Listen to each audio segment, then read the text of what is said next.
the most overhyped player in the NBA? Oh, okay, First, I got to say something. Kawhi Leonard and Jason Tatum on that level. Boogie Cousins, when he's healthy, is a great offensive player. I get it. Jason Tatum, if anything, is underhyped. Anything is underhyped. That is so stupid, I cannot believe Absolutely. it. Ridiculous. Kawhi Leonard? Kawhi Leonard, when healthy, I'm here to tell you, we debate this. You say it's KD. I say other than LeBron, he's the best player in the league when healthy. KD. But I say Kawhi. If anything, Kawhi is also underhyped.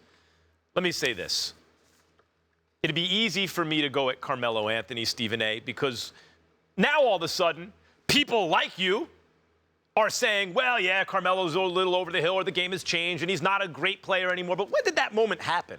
Because it seemed to me there were several years where you and I were screaming at each other and you were telling me Carmelo's a superstar and I was like, not by the results. You know, he can compile those numbers, but not by the results. But I'm gonna aim at bigger fish here, Stephen A., one of my favorite players. A guy who we all think has ice water in his veins and is gonna be super clutch, crunch time killer. But got shut down by Drew Holiday in the playoffs. Shut down. And that's Damian Lillard. I, at one point, thought Damian Lillard, other than Anthony Davis, there was a time about 3 or 4 years ago I thought if I had to start a franchise, I'm starting it with that guy. I think very highly of Damian Lillard. He's not a top 5 player, maybe not a top 10 player right now. And much as I said about Odell Beckham Jr., I thought he's the best wideout in the game. Better catch passes in the playoffs. He didn't. I held it against him. That's my guy, New York Giants football player. Damian Lillard, part of what we're hyping up about him is he's got something about him that tells us under pressure, that's the guy you want with the ball in his hands. Well, he had pressure. He had the ball in his hands. Drew Holiday shut him down. I'm going with Lillard. Well, first of all, Drew Holiday didn't completely shut him down. Then he had help. He was double and triple team half the damn time. Let's be clear, because nobody else other than C.J. McCollum showed up for Portland. So I definitely think you're wrong about that. I know this much. Even though you can say you can name 10 players in the NBA that are better than Damian Lillard, there's no shame when there's 450-plus players in the league. You got 30 teams. Each needs to have a franchise player. This brother averaged 25 a game. You put the ball in this brother's hands at crunch time, he usually delivers. I got to give Damian Lillard mad love. I disagree with you there. I will say this. As it pertains to this list, it's an absolute joke that Jason Tatum is ever... Ridiculous. It is ridiculous. The Lakers should have grabbed him. Jason Tatum is going to be a star. They're going to build the offense around Jason Tatum. The offense around him. Kawhi Leonard, we all know how legit he is when healthy. I'm only bringing up this name because he's on the list. Josh Jackson. Now, I don't remember when he was rated. I don't remember when he was hyped. I don't remember when he was hyped.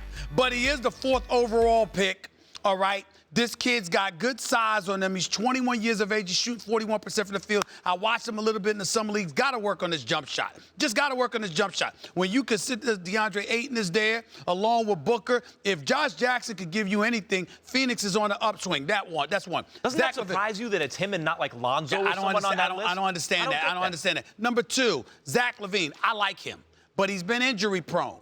And the Chicago Bulls just matched an offer for about $78 million for him. So you're going to see him on that list simply because of the dollars that he's getting paid. People are not realizing they hear $78 million. They say, wow, they don't realize that's actually not that much in today's NBA economy. You understand? God bless. It's actually not that much. And so when you look at it from that perspective, I got to sit up there and say, hey, I don't blame those two for being on the list. Those are not the names that you would think of, but because they're on the list, I'm going to say those two guys got to show me something. When you talk about hype, though, I want to go back to Lillard for a second. I'm not saying he's not a great player. He's a terrific player. Yes. And you could do a lot worse than Damian Lillard. Yes. But I can name a whole bunch of point guards right now. A bunch? Yeah. Go ahead. Quickly. Go ahead. Steph Curry. Okay. James Harden. Okay. CP3. Well, Russell Westbrook. Don't do that to James. Kyrie Irving. Don't do James. I just named 5 guys. I'm saying don't do James Harden because he's really a 2, but he can play the ball. But he's the primary ball handler. No. I'm just saying, well, CP3 is there, whatever he wants to go off the ball. But when he wants the ball, he's the point guard. Come on now, you know James Harden. No, I totally will not give you that point. James Harden handles the ball more than Chris Paul. When we're talking about point guards and you're talking about a floor general, nobody's thinking about James Harden. Is all I'm saying. I'm not saying he doesn't do it. D'Antoni won 60-plus games with him as the point guard. You got D'Antoni. You shoot within 7 seconds for crying. He ain't really running. I hate to break it to you. Harden went from mostly a shooting guard to mostly a point guard. I'm counting him. Really? Yes. So in other words, your definition of a point guard is a guy that's bouncing the ball standing and making a shot for himself. Who would you rather have, Ben Simmons or Damian Lillard? Who would you rather have? You know what? No, let me answer that question.